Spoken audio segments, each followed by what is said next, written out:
তোমার মধ্যে আল্লাহর ভয় আসলো না, তুমি প্রকৃত মুসলমান হইতে পারলা না। সাহাবায়ে কিরামদের তাকওয়া কেমন ছিল, সাহাবায়ে কিরামের আল্লাহর ভয় কেমন ছিল, তারা কিভাবে আল্লাহকে ভয় করতেন, তাদের তাকওয়া কেমন ছিল।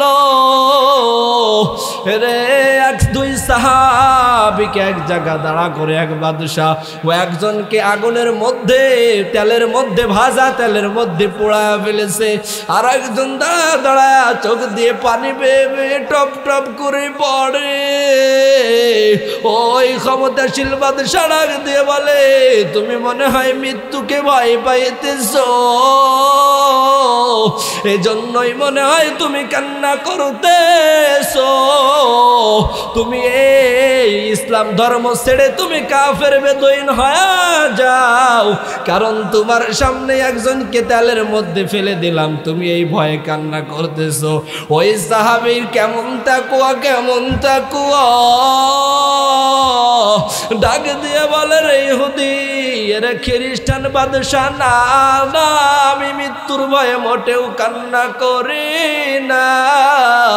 বলে, তবে কেন কান্না করো? বলে, আমি কান্না এজন্যই করি যে আমি একবার ইন্তেকাল করব, আল্লাহ একবার শহীদের বিনিময় শাহাদাত বরণের বিনিময় মাফ করবে কিনা। আমার ইচ্ছা হয় আমার শরীরে যত পশম, এই প্রত্যেকটা পশমের মতো যে কয়বার এই কয়বার আমি শাহাদাত বরণ করব। কেমন তাকওয়া ছিল নবীর যুগের লোকের, সাহাবীদের। এক মহিলা দেখেন কেমন নবীর ভালোবাসার, কেমন তাকওয়া, কেমন আল্লাহর ভয়। তার ছোট দুধের বাচ্চা নবীর সামনে এসে পেশ করে দিয়েছেন, রে নবী, ও নবী, আপনি আমার শিশুকে যুদ্ধর ময়দানে নিয়ে যান। নবী ডাক দিয়ে বলে, এই শিশু নিয়ে আমি কি করব? ওই মহিলা ডাক দিয়ে বলে, রে নবী, আমি জানি আপনি আমার সন্তানকে নিতে চাইবেন না, কারণ আমার সন্তান দুধের সন্তান, বড় ছোট। তবে আমার বাড়ির থেকে বড় যারা যুদ্ধের মধ্যে যাবে এমন কেউ আর বেঁচে নাই, সবাই ইন্তেকাল করে কবরে চলে গেছে, তারা যুদ্ধের মধ্যে যে আর ফিরে আসে নাই, শাহাদাত বরণ করেছে। ও নবী, আপনি আমার ছোট্ট এই সন্তান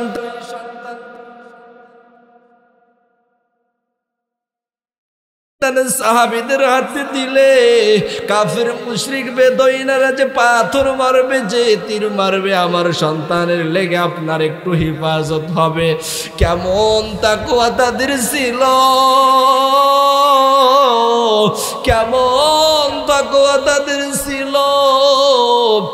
তারা না খেয়ে পেটে পাথর বেঁধে তারা দিনের কাজ আঞ্জাম দিয়েছেন, দিনের পথে চলেছেন, তারা কত কষ্টই না করেছেন। আলহামদুলিল্লাহিল্লাযী জাআলা আশ-শামসা ওয়াল কমারা বিহুসবান ওয়ান নাজমু ওয়াশ-শাজারু ইয়াসজুদান وفضل زمانا على زمان كما فضل مكانا على مكان وإنسانا على إنسان ونشهد أن لا إله إلا الله وحده لا شريك له لا ضد له ولا ند له ولا مثل له ونشهد أن وسندنا وحبيبنا وحبيب ربنا وطبيبنا وطبيب قلوبنا ومولانا محمدا عبده ورسوله सल्लल्लाहु ताला अलैहि व अला आलिहि व अस्हाबिहि व बारक व सल्लम तस्लीमन कसीरन कसीरा। अम्मा बअद फ़क़द क़ाल अल्लाहु तआला फ़ी कलामिहिल मज़ीद व फ़ी फ़ुरक़ानिहिल हमीद। अऊज़ु बिल्लाहि मिनश शैतानिर रजीम। बिस्मिल्लाहिर रहमानिर रहीम। या अय्युहल्लज़ीना आमनु इत्तक़ुल्लाहा हक़्क़ तुक़ातिहि वला तमूतुन्ना इल्ला व अंतुम मुस्लिमून। वक़ाल अल्लाहु तआला शहरु रमज़ानल्लज़ी उन्ज़िल फ़ीहिल क़ुरआन। क़ाल अन्नबिय्यु सल्लल्लाहु अलैहि वसल्लम ला ताअत लिमख़लूक़िन फ़ी मासियतिल ख़ालिक़। सदक़ल्लाहुल अज़ीम व सदक़ रसूलुहुन नबिय्युल करीम। व नहनु अला ज़ालिका मिनश शाहिदीन अश-शाकिरीन अज़-ज़ाकिरीन वल्हम्दुलिल्लाहि रब्बिल आलमीन। सुब्हानक ला इल्म लना इल्ला मा अल्लमतना इन्नक अंतल अलीमुल हकीम। अल्लाहुम्मा सल्लि अला मुहम्मद व अला आलि मुहम्मद कमा सल्लैता अला इब्राहीम व अला आलि इब्राहीम इन्नका हमीदुम मजीद। अल्लाहुम्मा बारिक अला मुहम्मद व अला आलि मुहम्मद कमा बारकता अला इब्राहीम व अला आलि इब्राहीम इन्नका हमीदुम मजीद। हम्द बेहद मर खुदाए पाक रग आके इमादद मशते आकेरा आके दरआ दमद में दोनों हैराग दाद अज तूफान जातूनो हैरा आके फरमा कर दे कहरश बाद राग ता सजाए कर दे कौमी आदरा बासुलैमा दाद मुल्को सरवरी शुद्ध मोते आखात मशदे वाफरी अज़तो नीसा बिर बकिर माकूते दद हमज़ायून सुलुक माए बाहूते दद। भूल बोना भूला जाए न कि माहे रमज़ानेर स्मृति। भूल बोना भूला जाए न कि माहे रमज़ानेर स्मृति। এই মাসের কত ফজিলত জানো কি মুসলিম জাতি। ভুলবো না ভোলা যায় নাকি মাহে রমজানের স্মৃতি। আল্লাহর সেই পবিত্র কালাম মহাগ্রন্থ আল কোরআন কি মহিমা এই মাসে হয়েছে যারা গমন। যার কারণে এত সম্মান দিয়েছেন প্রভু হে রহমান। রহমত বরকত নাজাতের মাস বাড়াও আমলের গতি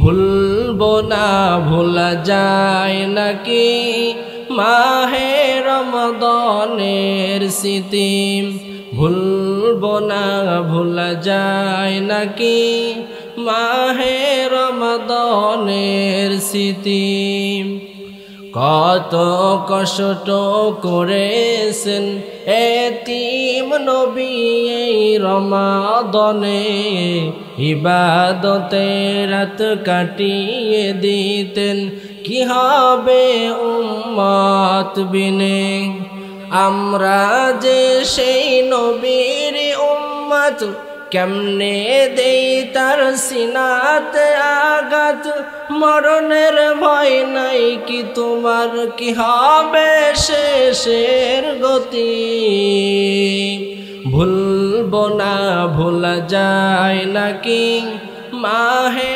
রমদানের স্মৃতি ভুলবো না ভোলা যায় নাকি মাহে রমদানের স্মৃতি রমাদান কি ভোলা যায় রমাদান আসতেছে সামনে এক দুদিন পর অনেক বরকতের একটা মাস রমাদান এই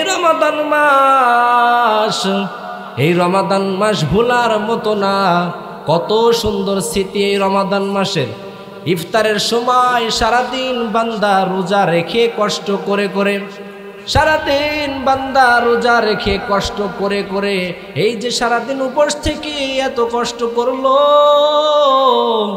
পরিবারের সবাই যখন একত্রিত হয়ে মিলে যে ইফতারের সময় যখন আসিয়া যায় ইফতার যখন সামনে আসে ইফতার দেখে সবাই মোনাজাত করে সব কষ্ট ভুলে যায় এই যে ফজরের সময় এই রমাদান মাসে রাত 3টা বেজে যায় যখন মুয়াজ্জিনরা ডাকতে থাকে ওগো যারা ঘুমায় আছো ওঠো আল্লাহর ইবাদত করো সেহরি খাও এই যে একটা মজার আওয়াজ এইটা রমজান মাসে বাজে এই যে বান্দা রমজান মাসের মধ্যে কষ্ট করে রোজা রাখে আল্লাহ তাআলা চান না যে তার বান্দা কষ্ট করুক আল্লাহ তাআলা চান না যে তার বান্দা ক্ষুধার্তে থাকুক কিন্তু তারপরেও কেন আল্লাহ বললেন রোজা রাখতে না খেয়ে থেকে কষ্ট করতে অবশ্যই এই রমজানের রোজা রেখে এর মধ্যে ফায়দা আছে আর রমাদান মাস এইটা হলো কোরআন অবতীর্ণর মাস কারণ মালিক মহাগ্রন্থ পবিত্র কালামে পাকের মধ্যে বলেছেন শাহরু রমাদান আল্লাযী উযিলা ফীহিল কুরআন কুরআন হলো রমজান মাস হলো কোরআন অবতীর্ণর মাস এজন্য এমনি সময় আমরা মহাগ্রন্থ পবিত্র কালামে পাকের একটি হরফ যদি আমরা পড়ি তাহলে আমাদের 10টা করে সওয়াব হয় আর আমরা যখন রমজান মাসের মধ্যে মহাগ্রন্থ পবিত্র কালামের একটি হরফ পড়ব তখন 70টি করে নেকি হবে রমজান মাস সব দিকেই বরকত দুনিয়ার লাইনের বান্দাদের জন্য বরকত এবং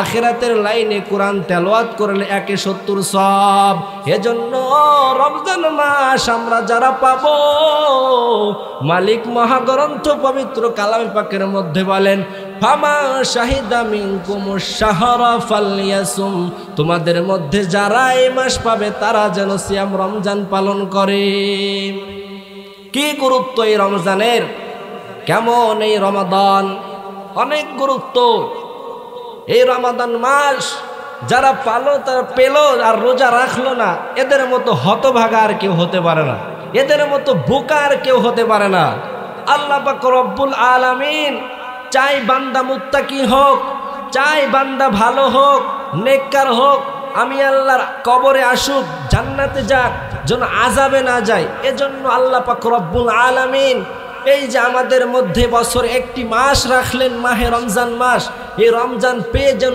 আমরা মুত্তাকি হতে পারি, আমরা আল্লাহর ভয় অর্জন করতে পারি। কেমন? মালিক তাও তো মহাগ্রন্থ পবিত্র কালামে পাকের মধ্যে বললেন, ইয়া আইয়ুহাল্লাযীনা আমানু কুতিবা আলাইকুমুস সিয়াম কামা কুতিবা আলাল্লাযীনা মিন ক্বাবলিকুম লাআল্লাকুম তাত্তাকুন। হে ইমানদারগণ, তোমাদের উপর রমজানের রোজাকে ফরজ করা হয়েছে যেমনি ভাবে তোমাদের পূর্ববর্তী পুরুষের উপর ফরজ করা হয়েছিল, লাআল্লাকুম তাত্তাকুন, যাতে করে তোমরা মুত্তাকি হতে পারো। রমজান মাস এমন একটা বরকতের মাস, বান্দা এত কষ্ট করে রোজা রাখে, সারা দিন না খেয়ে, এমন সময় গরমের সময় আসে, পানির তৃষ্ণায় ছটপট ছটপট করে। বান্দা যদি চাইতো ঘরের মধ্যে যে অন্ধকারে ঘরের দরজা জানালা বন্ধ করে পানি খাইতে পারতো, কিন্তু ভয় একমাত্র আল্লাহর রাজি খুশির জন্য রোজা রাখে, এজন্য বান্দা পানিও খায় না, কষ্ট করে রোজা রাখে।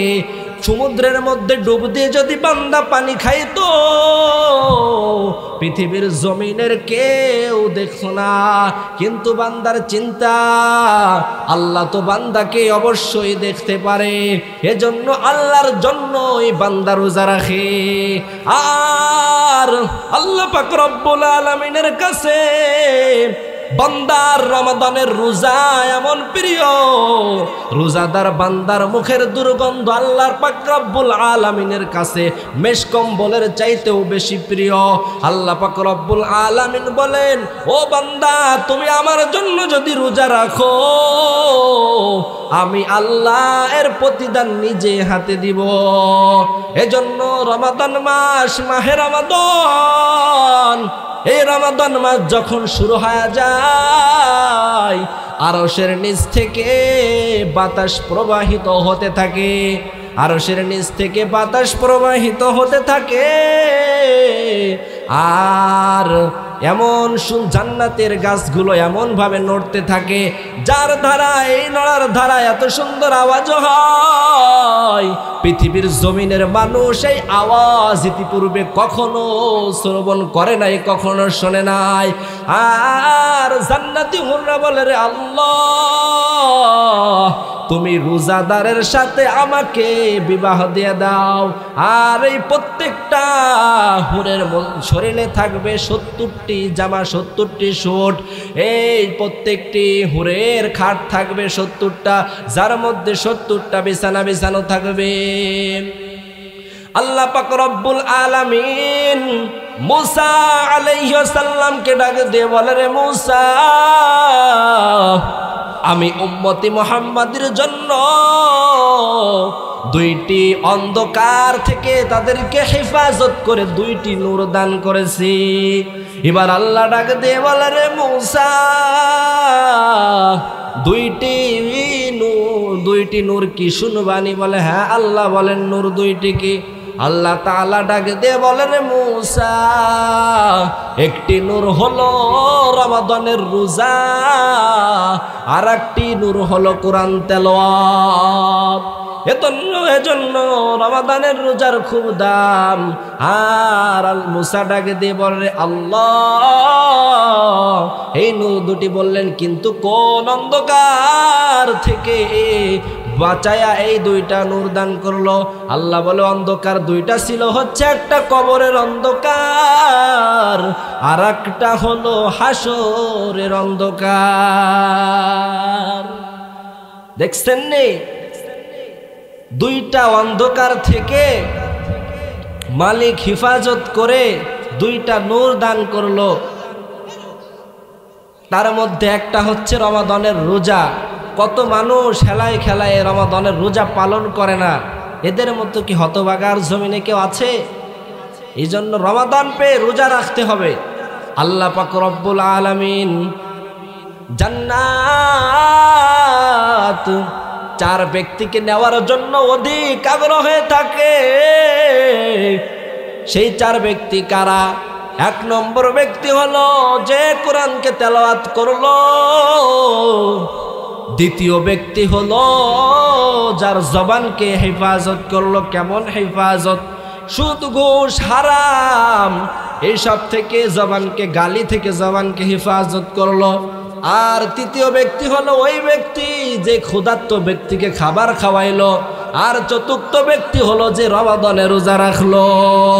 জান্নাত অধিক আগ্রহে থাকে চার ব্যক্তিকে নেওয়ার জন্য, তার মধ্যে রমাদানও আছে, রমাদানের রোজাও যে পালন করে। এজন্য রমাদান মাস অতি বরকতের একটা মাস। এই রমাদানে আমাদের রোজা রাখতে হবে। কত মানুষ ঘরে খাবার কিছু নাই, তারপরেও তারা কষ্ট করে রোজা রাখে। এমনও হয় ঘরে খাবার নাই, ইফতার নাই, রোজা রেখেছে। তারা পরিবারের মানুষ, পরিবারের যে মেন লোক চিন্তা করে আমি রোজা রাখলাম ছেলে সন্তানদেরকে নিয়ে কি হালাত হবে। তারপরেও আল্লাহর উপর ভরসা করে রোজা রাখে। আল্লাহ অবশ্যই তাদের ইফতারের ব্যবস্থা করে। আর আমাদের ধনী অহংকারী মুসলমানদের বড় অহংকার, তারা গরিবরা যদি একটু সাহায্য চাওয়ার জন্য যায় তাদেরকে দূর দূর করে তাড়ায়া দেয়। এইটা হচ্ছে আমার দেশের ধনী মুসলমানদের ব্যবহার। অতএব বিশ্বের সব জায়গায় রমাদান যখন শুরু হয়ে যায়, রমাদান মাস আসলে আমাদের দেশের সব মূল্যর দাম অধিক অধিক বাড়ে। গরিবদের খাওয়ার মতো কোনো পরিবেশই থাকে না। কথা ঠিক কি ঠিক না? গরিবদের খাওয়ার মতো কোনো পরিবেশই থাকে না। বিদেশে সৌদি আরব হাজার হাজার দস্তারখান মানুষ বিছায় ডাকতে থাকো, রোজাদার আসো, ও রোজাদার আসো, তুমি রোজা রেখেছো, তুমি একটু ইফতার করো, এরকম ডাকতে থাকে। আর আমার দেশের নজিরের কোনো অভাব নাই। গরিব যখন রোজা রেখে ইফতার নিয়ে ছেলে সন্তান নিয়ে খাবে পারে না, কোনো ধনীর কাছে গেলে সে বলে আমি পারবো না, দূর দূর করে তাড়ায় দেয়। এজন্য আমাদের রমাদানের রোজা রাখতে হবে। আর আমাদের মধ্যে তাকওয়া আনতে হবে, আল্লাহর ভয় আনতে হবে, তাহলেই আমরা মুত্তাকি হতে পারবো। কে আল্লাহর ভয় কেমন আনতে হবে? আল্লাহ পাক রব্বুল আলামিন মহাগ্রন্থ পবিত্র কালামে পাকের মধ্যে বলেন, ইয়া আইয়ুহাল্লাযীনা আমানুত্তাকুল্লাহা হাক্কা তুকাতিহি ওয়ালা তামুতুন্না ইল্লা ওয়া আনতুম মুসলিমুন। হে ঈমানদারগণ, তোমরা আল্লাহকে ভয় করার মতো ভয় করো এবং প্রকৃত মুসলমান না হয়ে মৃত্যুবরণ করিও না। আমরা তো মুসলমান, তাহলে প্রকৃত মুসলমান হইতে কেন বললেন? মায়ার নবী হাদিসের মধ্যে বলেন, আল মুসলিমু মা সালিম আল মুসলিমুনা মিন লিসানিহি ওয়া ইয়াদিহি। খাঁটি মুসলমান ওই ব্যক্তি যার হাত ও মুখ হইতে অপর মুসলমান নিরাপদ থাকে। কিন্তু আমি আপনি দেখেন, আমার হাত ধারা, আমার জবান ধারা, আমার মুখ ধারা অমুক ভাই নিরাপদ আছে কিনা একটু চিন্তা করেন। আজকে আমার জবান ধারা আর এক মুসলমানকে আমি কষ্ট দিচ্ছি, আমার হাত ধারা আমি গরিব মানুষকে মারছি, আমার হাত ধারা আমি দুর্বলের উপর জুলুম করছি, আমার হাত ধারা আমি কত খারাপ কাজ করছি, আমার জবান ধারা মানুষকে কষ্ট দিচ্ছি, আমার কার্যকলাপ ধারা মানুষকে কষ্ট দিচ্ছি, আমার ক্ষমতা আমার পাওয়ার বেশি এজন্য মানুষকে কষ্ট দিচ্ছি, তাহলে আমরা প্রকৃত মুসলমান কেমনে হলাম? এজন্য আল্লাহ বলেছেন, ইত্তাকুল্লাহ, আল্লাহকে ভয় করো, ভয় করার মতো ভয় করো এবং প্রকৃত মুসলমান না হয়ে মৃত্যুবরণ করিও না। আল্লাহকে ভয় করতে হবে কেমন?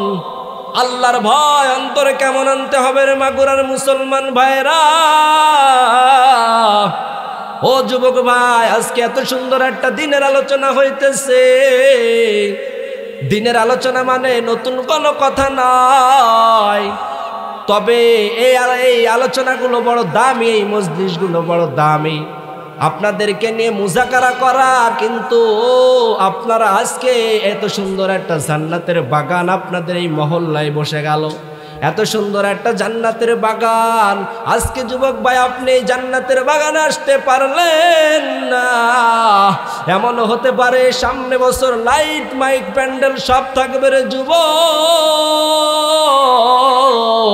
কিন্তু তুমি আর আমি দুনিয়ার জমিনের মধ্যে থাকবো না।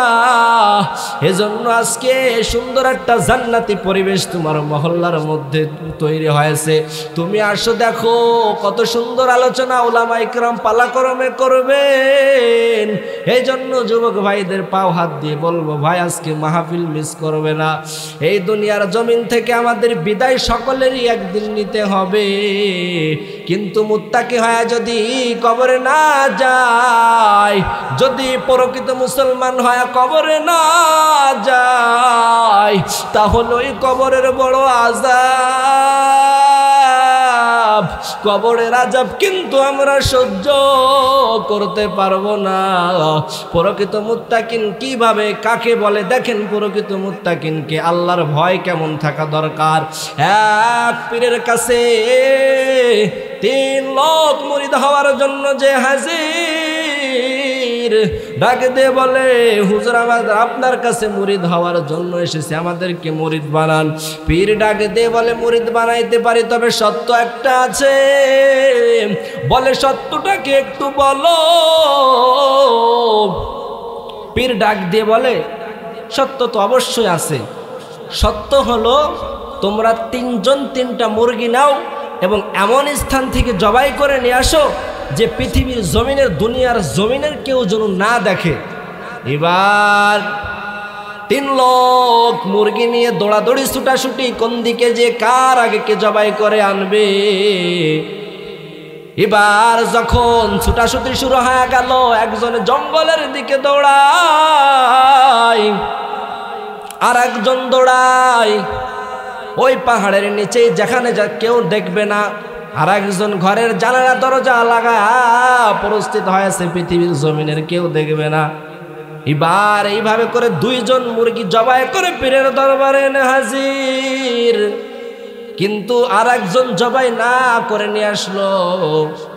এখন পীর ডাক দিয়ে বলে, তোমরা 2 জন জবাই করেছো, কোথার থেকে জবাই করে এনেছো? কেউ দেখে নাই। একজন ডাক দিয়ে বলে, আমি জঙ্গল থেকে জবাই করে এনেছি, পৃথিবীর জমিনের কেউ দেখে নাই।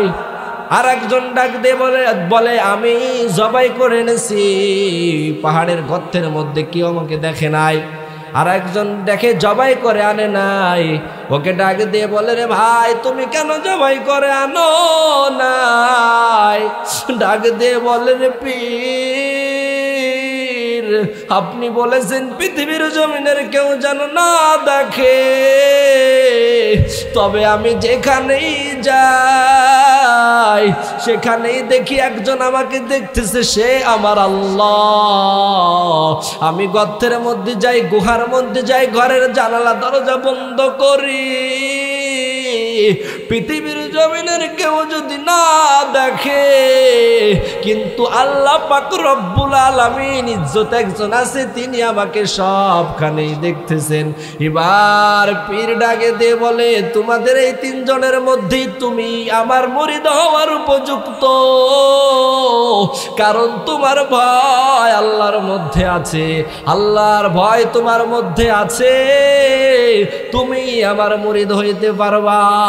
এজন্য রে মুসলমান ও ভাই, কত গুনাহ আমরা অগোচরে করি, মনে করি কেউ দেখতেছে না, তাহলে তুমি মুত্তাকি হতে পারো নাই, তুমি মুত্তাকি হতে পারো নাই। কারণ তুমি যদি এই চিন্তা করতা, আমি যেখানেই যাই পৃথিবীর জমিনের কেউ যদি না দেখে, কিন্তু আমাকে একজন দেখতেছেন, তিনি আর কেউ না, তিনি হলো আল্লাহ পাক রব্বুল আলামিন। আল্লাহর জমিনের মধ্যে থাকলা আল্লাহ সুন্দর খাবার দিচ্ছেন, সুন্দর সব কিছু দিচ্ছেন, আল্লাহ ঘর দিচ্ছেন, বাড়ি দিচ্ছেন, যাবতীয় সব সুবিধা দিয়ে বলতেছেন, আলাইসাল্লাহু বিকাফিন আবদা, আল্লাহ কি তার বান্দার জন্য যথেষ্ট না? স্বয়ং আল্লাহ এই কথা বলতেছেন। আর আল্লাহ এই কথা বলতেছেন, দুনিয়ার জমিনের যদি কোনো ক্ষমতাশীল কোনো টাকাওয়ালা আমাকে তোমাকে বলতো আমি কি তোমার জন্য যথেষ্ট না, তাহলে তার জন্য আমরা বড় পাগল পারা থাকতাম।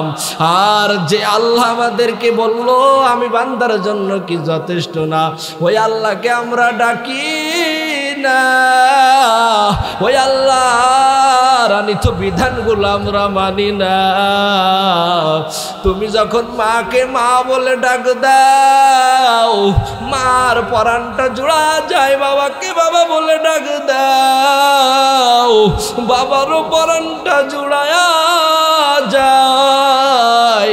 আল্লাহ ডাক দিয়ে বলে, রে বান্দা, তুমি আমি আল্লাহকে যদি আল্লাহ বলে ডাক দাও, আমি আল্লাহর পরাণটা জুড়ায়া যাই। আর আমি তোর জিহ্বার দিকে তাকায়া থাকি।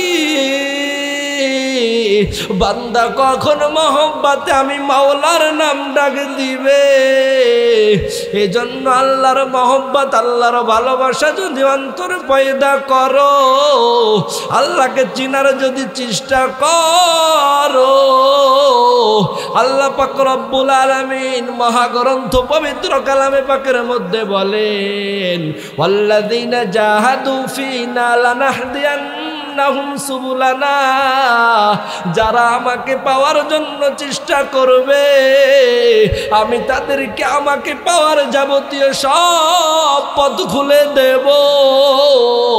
এজন্য যদি তুমি আল্লাহকে করো, আল্লাহ তোমাকে পাওয়ার যাবতীয় সব খুলে দিবে রে যুবক।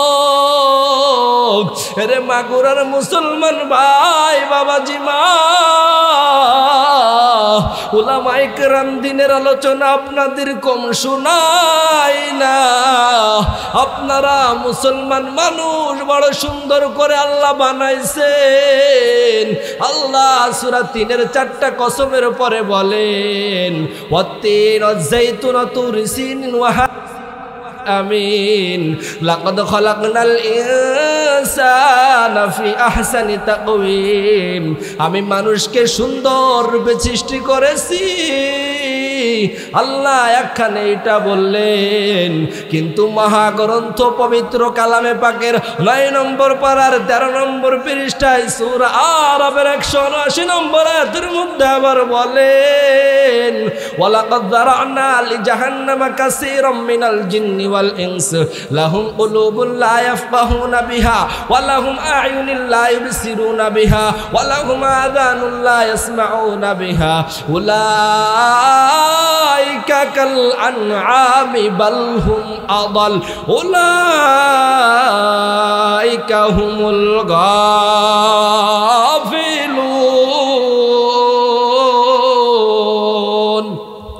ওয়ালাকাদ যারানা লিজাহান্নামা কাসীরাম মিনাল জিন্নি ওয়াল ইনস। নিশ্চয় আমি জাহান্নামের জন্য বহুত মানুষ এবং জিনকে সৃষ্টি করেছি, যাদের অন্তর আছে যার দ্বারা তারা অনুধাবন করে না, চক্ষু আছে যার দ্বারা তারা দেখে না, কান আছে যার দ্বারা তারা শ্রবণ করে না।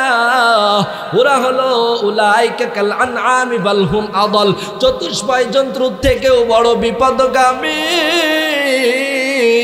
ওরাই হলো বড় গাফেল, উলাইকা হুমুল গাফিলুন।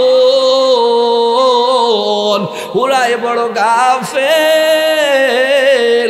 কারণ চতুষ্পয় জন্তু কুকুর, চতুষ্পয় জন্তু কুকুর, চতুষ্পয় জন্তু ঘোড়া, চতুষ্পয় জন্তু যত কিছু আছে মালিকেরটা খেয়ে মালিকেরটা পরে মালিকের সাথে কখনো বেয়াদবি করবে না, মালিকের সাথে কখনো বেঈমানি করবে না।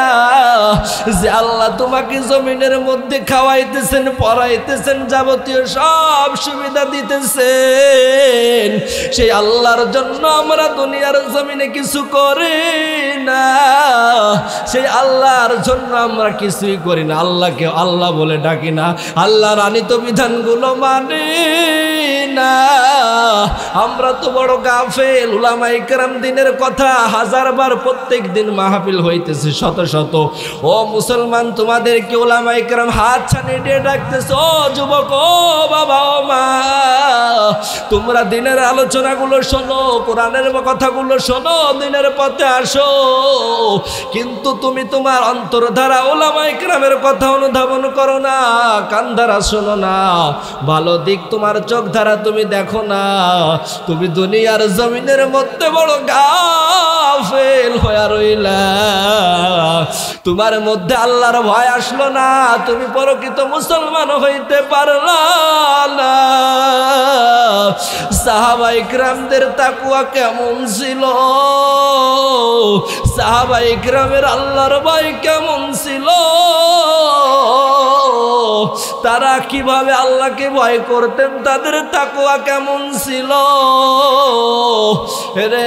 এক দুই সাহাবীকে এক জায়গা দাঁড়া করে এক বাদশাহ ও একজনকে আগুনের মধ্যে, তেলের মধ্যে, ভাজা তেলের মধ্যে পোড়ায় ফেলেছে, আর একজন দাঁড়া দাঁড়া চোখ দিয়ে পানি বেয়ে বেয়ে টপ টপ করে পড়ে।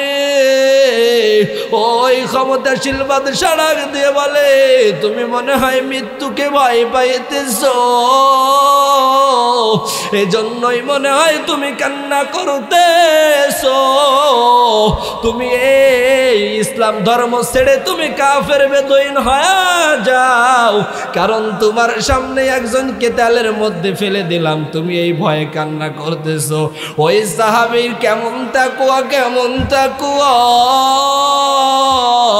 ডাক দিয়ে বলে, রে ইহুদি, এরা খ্রিস্টান বাদশাহ না, না, আমি মৃত্যুর ভয়ে মোটেও কান্না করি না। বলে, তবে কেন কান্না করো? বলে, আমি কান্না এজন্যই করি যে আমি একবার ইন্তেকাল করব, আল্লাহ একবার শহীদের বিনিময়, শাহাদাত বরণের বিনিময় মাফ করবে কিনা। আমার ইচ্ছা হয় আমার শরীরে যত পশম,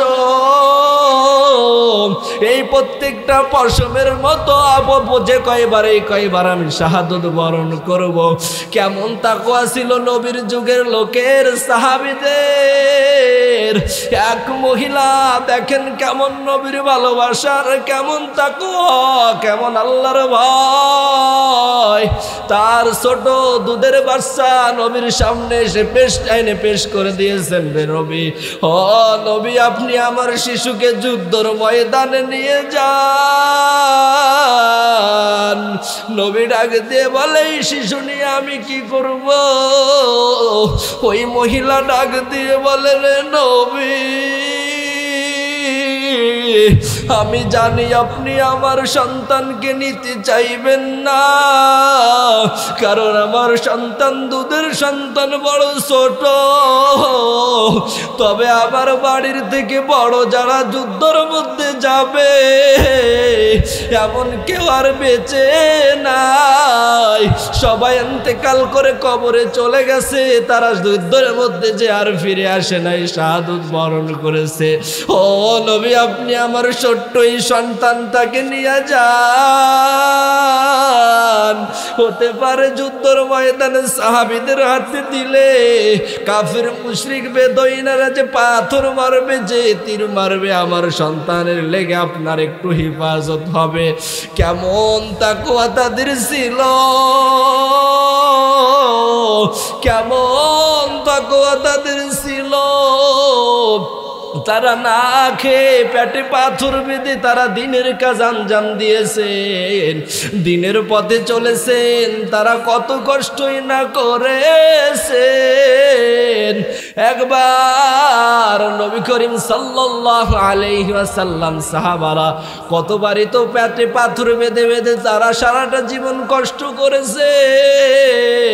একবার সাহাবারা পেটে পাথর বেঁধে কষ্ট করতেছেন, তারা চিন্তা করতেছে নবী মনে হয় কষ্ট করে না, আমরা পেটে পাথর বেঁধে কষ্ট করি,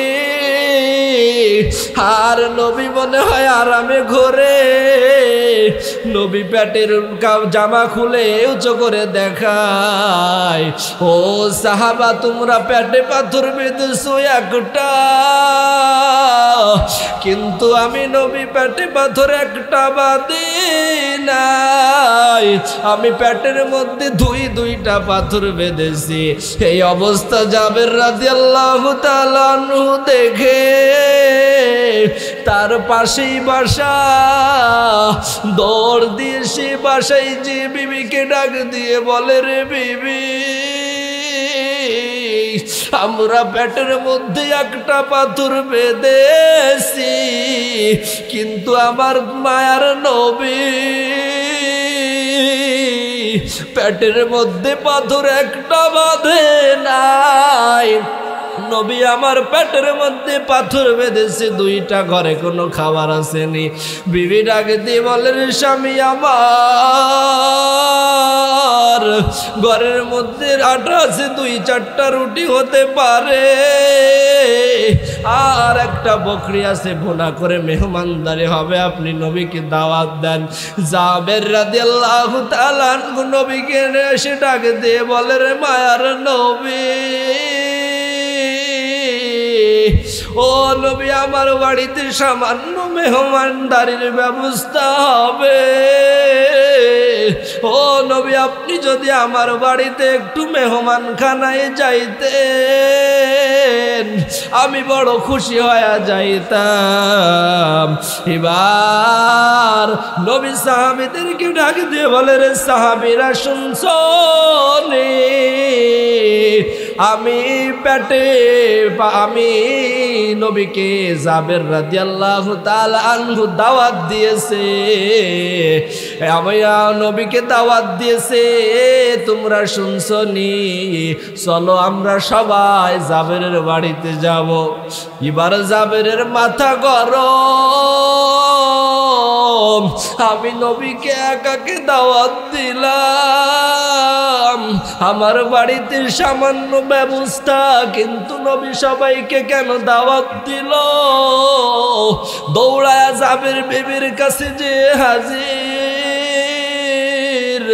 ডাক দিয়ে বলে, বিবি আমার ঘরে সামান্য ব্যবস্থা, আমি নবীকে দাওয়াত দিলাম, কিন্তু নবী আবার সবাইকে দাওয়াত দিয়ে দিল, কিভাবে কি? এবার বিবিটা একটু নেককার, ডাক দিয়ে বলে, রে স্বামী আমার, দাওয়াত কি আপনি দিয়েছেন না রাহমাতুল লিল আলামিন রহমাতের নবী দিয়েছে? ডাক দিয়ে বলে, রহমাতের নবী দাওয়াত দিয়েছে। এবার বিবি ডাক দিয়ে বলে, রে স্বামী আমার, আপনি কোনো চিন্তা করবেন না, যেহেতু নবী দাওয়াত দিয়েছে তাহলে আর কোনো টেনশন নেই।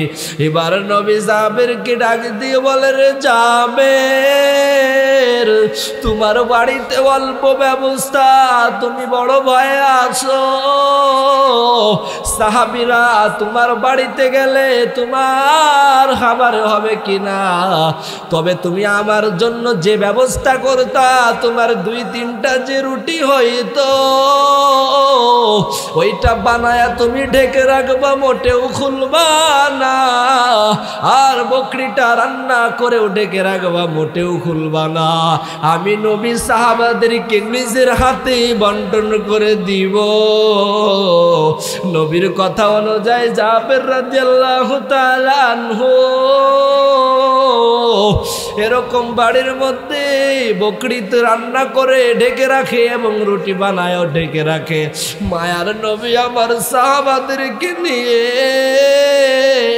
ওই অল্প খাবার নিজে হাতে বন্টন করে করে করে করে সব সাহাবাদেরকে দিয়ে অবশিষ্ট আরো থেকে গেল, মাংসটাও সবাইকে দিয়েও থেকে গেল।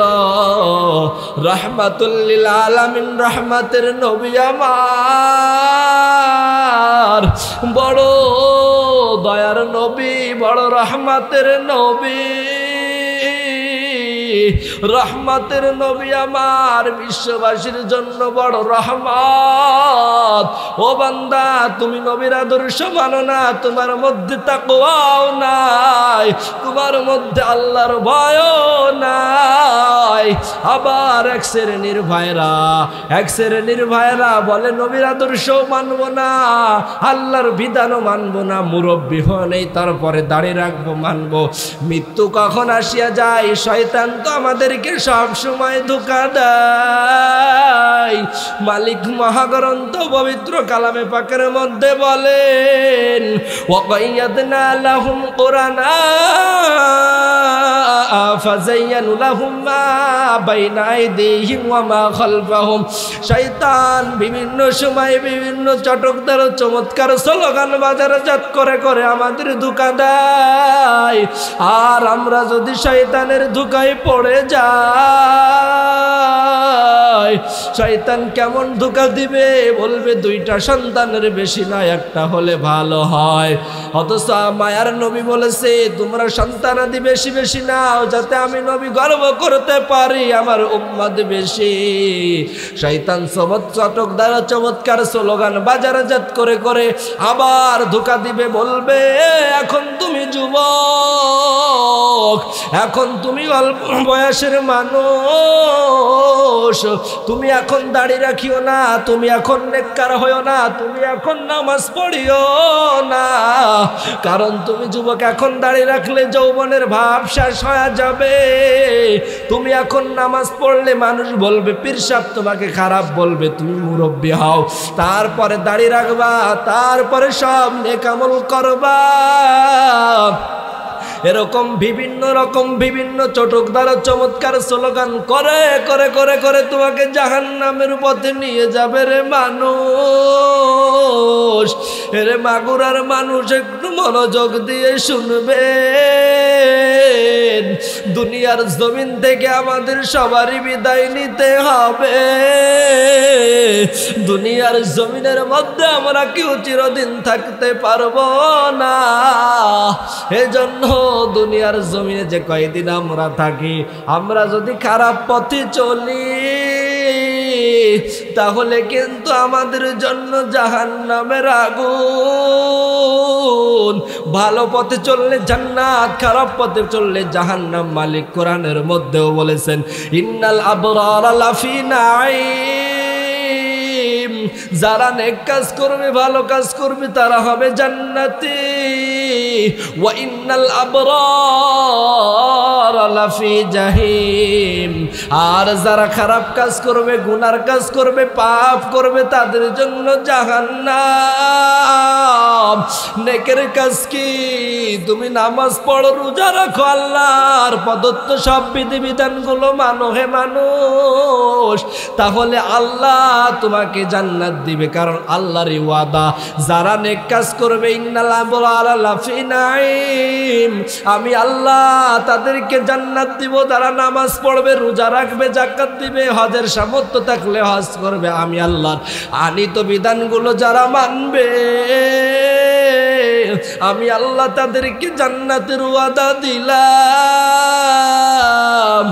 আর পক্ষান্তরে আর এক পরের আয়াতের মধ্যে বলেন, ইন্নাল আবরারা লাফি জাহিম, যারা অসৎ কাজ করবে, যারা গুনার কাজ করবে, তাদেরকে আমি জাহান্নামে পাঠায়া দিব।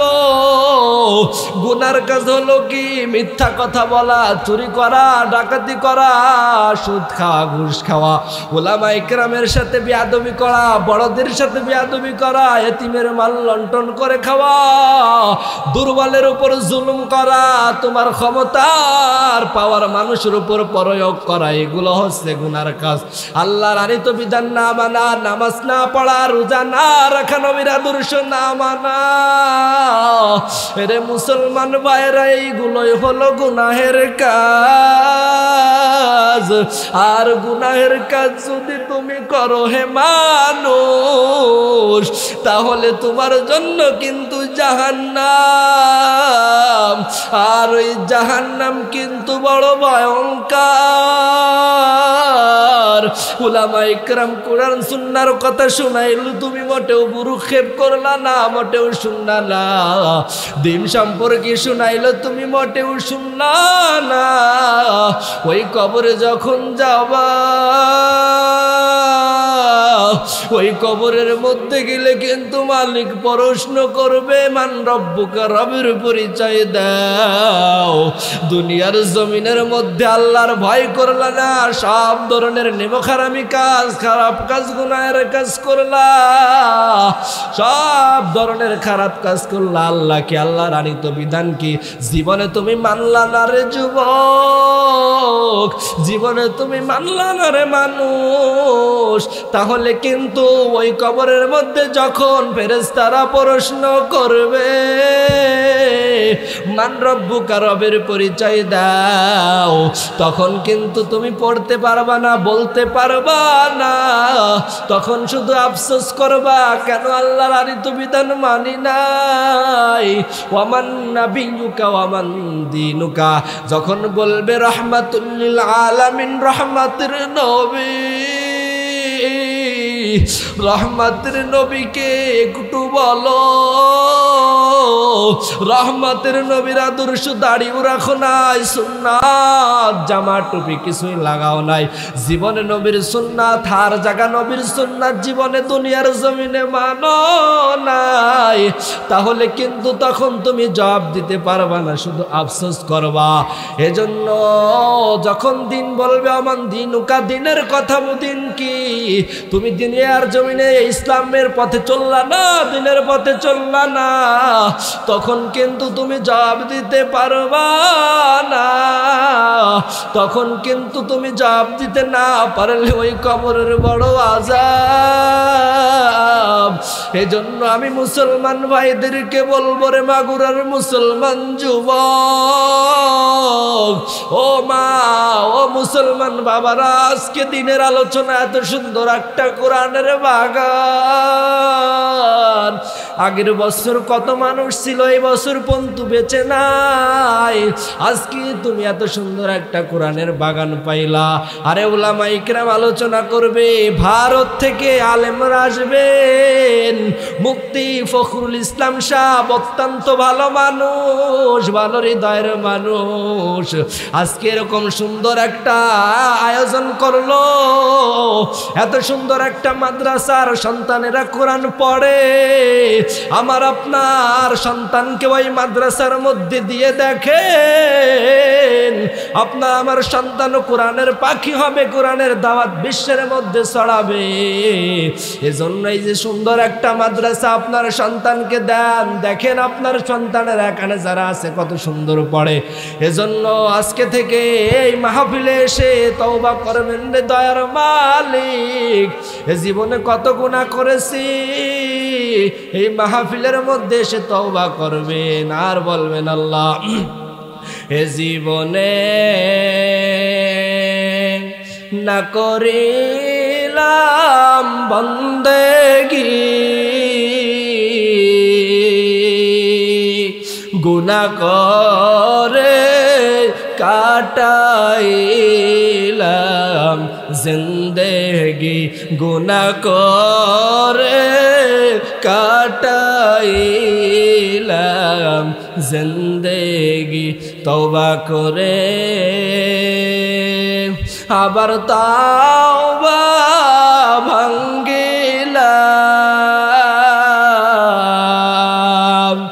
অবশেষে খাঁটি তাওবা করিলাম, অবশেষে খাঁটি তাওবা করিলাম। আপনি যদি মাফ না করেন বান্দারে, বলেন আপনার বান্দা বান্দা যাবে কারদার বলে না আপনার বান্দা যাবে কারদার গুনাহ করছি আর তো গুনাহ মাবুদ করব না দয়া করে মাফ করে দেন রব্বানা দয়া করে মাফ করে দেন রব্বানা।